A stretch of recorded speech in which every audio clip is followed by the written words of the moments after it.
台湾一名36岁的男子早上出发去山上采药，在路过一堆杂草枯叶时，并没有在意，就直接踩了过去。结果从枯叶中突然窜出一条蛇，狠狠地咬在该男子的大腿上。该男子被吓得发出一声惊叫后摔落在地，随后他跌跌撞撞地走回家中，途中被咬部位产生剧烈疼痛，流血不止，导致该男子倒在地上大声哀嚎。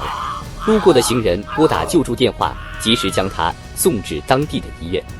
在治疗的途中，该男子向医生描述了这种毒蛇的特点，它具有高高翘起的鼻尖，颜色与枯叶类似。经医生判断后确认为坚吻附，并及时为他注射了针对坚吻附的抗毒血清。注射后6小时，患者凝血功能恢复正常，伤口血液渗出停止。但在住院期间，他却出现间歇性发热，大面积伤口坏死。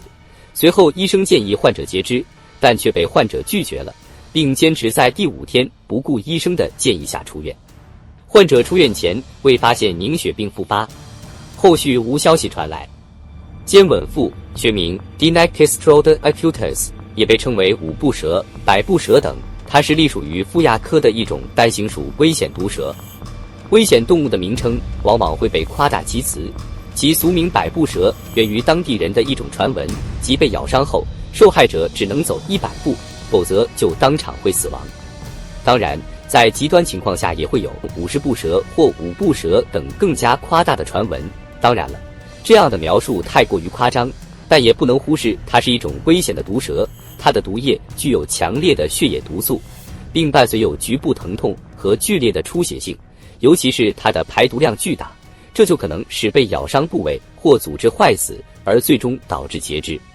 它主要分布于中国的南部地区，如广东、广西、福建、海南、贵州、江西、重庆、湖北、湖南、四川、安徽、浙江和台湾等，或是在越南北部，可能还有老挝等地区的林木茂盛、潮湿的低海拔丘陵或山区中。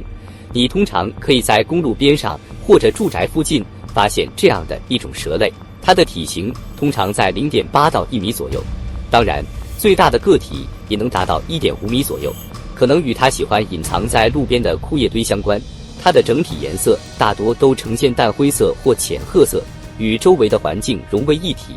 但是随着年龄增长，它的体色会逐渐加深，所以成年后头背会呈现黑褐色，体背呈现棕褐色。它的身体两侧分布有20多个类三角形的大块斑，边缘色深，中间色浅，2个块斑于背脊中央，以尖角彼此相连。同时，它最大的特点就是它的头部会微微抬起，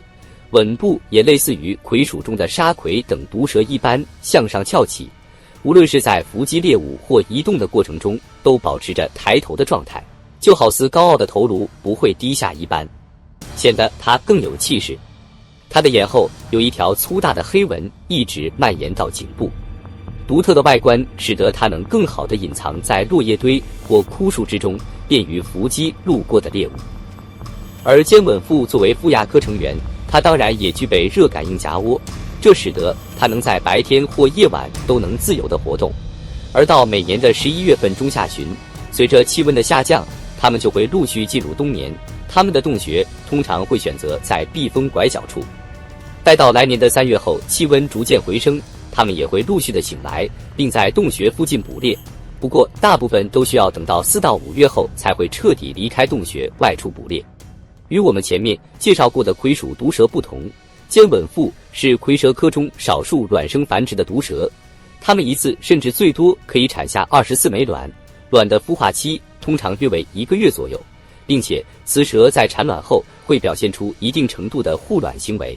产卵后，雌蛇通常会将身体缠绕在卵上约20天左右，这在许多蛇类中并不常见，因为大多数蛇类在产卵后都会直接置之不理，待到幼蛇孵化后就完全不需要父母的照顾了。